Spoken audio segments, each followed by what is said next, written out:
साजूक तुपातला शिरा करताय वाटतं. पण अगं तारा, तुझ्या आजीला एवढा तुपातला शिरा चालेल? नाही म्हणजे अर्थातच तुला माहित असेल की ज्याला असं तेल तूप खायची सवय नसते ना, त्याला हे सगळं बाततं. हे बघ श्रावणी, बोलले असते पण आज रिक्वेस्ट करते. माझी आजी आलीये, विनाकारण तिला काही बोलू नकोस. तुला जे काय बोलायचं, जे काय सांगायचं ते मला सांग, पण तिला काही बोलू नकोस. कारण आम्ही जरी गरीब असलो ना तरी खूप मानी बाई आहे माझी आजी. उगाच तू तिला काही बोलशील, ती तुला काही बोलेल, शब्दाला शब्द वाढेल, म्हणून प्लीज. आणि हो, सगळ्यात महत्त्वाचं म्हणजे आपल्या घरात जे काय सुरू आहे त्यातलंही काहीच सांगायचं नाहीये. म्हणजे श्रेयस माझ्याशी जे काय वागतोय ते काहीच सांगायचं नाहीये. नाहीतर ती मला श्रेयस बरोबर राहू देणार नाही आणि त्यालाही काहीतरी ऐकवेल. म्हणून प्लीज हात जोडते मी तुझ्या पुढे, तिला काहीही सांगू नकोस प्लीज. चल ठीक आहे, सोडलं मी तुला. मी अगदी गप्प राहीन, काहीच बोलणार नाही. पण तुला माहितीये, मी आत्ताच तुझ्या आजीला ना श्रेयस भाऊजींना भेटायला जाताना बघितलं. ते गप्प राहतील का? हा नाही म्हणजे तुमच्या नालायक नातीने मला फसवलं, त्याची शिक्षा देतो, हे सगळं बोलून मोकळे झाले तर? हा, आणि तुला खरं सांगू, हे सगळं ते बोलणारच. श्रावणी, शिरा झाला की टेबलवर ठेव. आजीला बघून येते मी. हो ताई.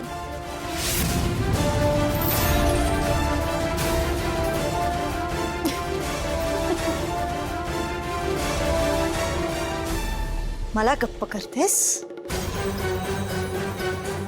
आता हिचा लाडका श्रेयस हिचं भांड फोडणार आहे हिच्या लाडक्या आजी समोर. सगळ्यात आधी नमस्कार करतो.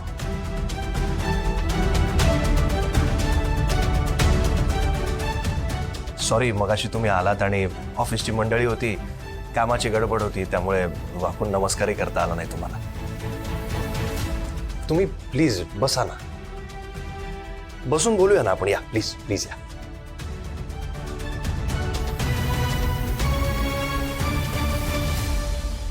मला आधी सांगा, तुम्ही कशा आहात? पाड्यावर कशाची कमतरता नाही ना? नाही, तिकडे तुम्ही एकट्या राहत असला तरी इकडे तुमची हक्काची माणसं आहेत. कधी काही लागलं हक्कानी घरी यायचं. नातीची कधीही आठवण आली तर हक्कानी यायचं. आज कशा आलात तसं खुशाल या.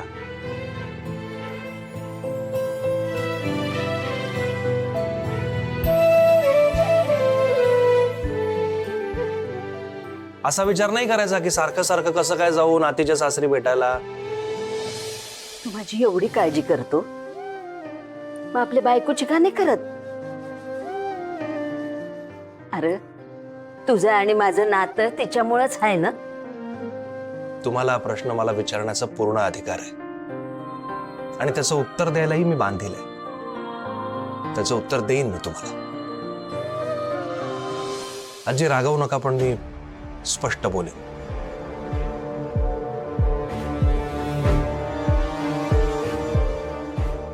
आत्ता या क्षणी तारा आणि माझ्या नात्यात मी कोणालाही तिसऱ्याला येऊ देणार नाही, कोणालाही बोलू देणार नाही.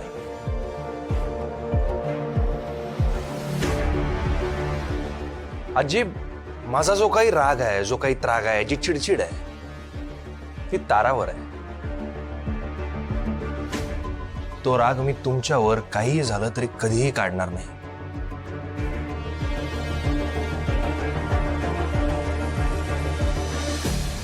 खरं सांगतो, माझ्यासाठी जशी माझी आजी आहे तशाच तुम्ही आहात.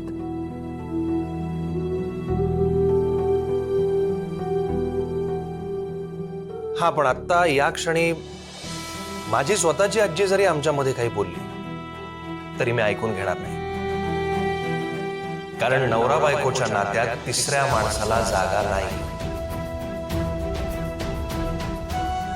शेवटी मनातलं ओठांवर आलं. श्रेयस आमचं नातं मानतो. तो मला बायको म्हणाला. पण आजी मी तुम्हाला हेही सांगतो की मी ताराशी जे काही वागतोय त्यासाठी तुम्हाला मला शिक्षा द्यावीची वाटली तरी तुम्ही देऊ शकता. म्हणजे उद्या तुम्ही आमच्या घरी पोलीस आणलेत किंवा तुम्ही मला थोबाडीत मारलीत तरी मी मुकाट्याने ते सगळं सहन करेन, सगळं ऐकून घेईन आणि त्याबद्दल तुम्हाला काही बोलणार नाही. कारण तुमच्या नातीचं भलं कशात आहे हे ठरवायचा तुम्हाला पूर्ण अधिकार आहे आणि काही झालं तरी तो अधिकार मी हिरावून घेणार नाही. शब्द देतो तुम्हाला.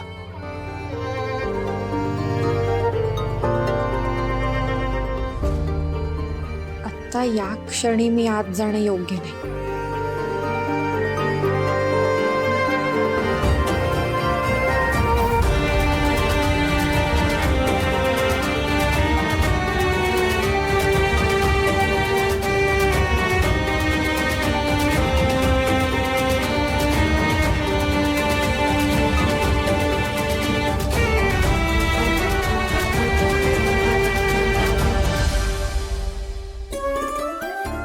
जावई लई भला माणूस आहे. चल चल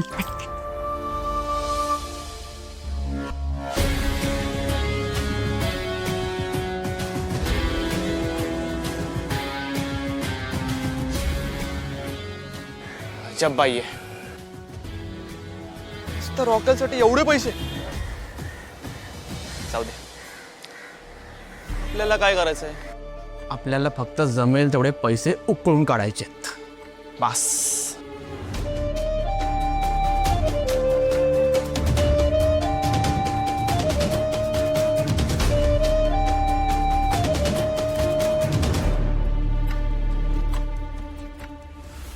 काय रे, तू घरापर्यंत का आलास आणि हे इथे का घेऊन आलायस तू?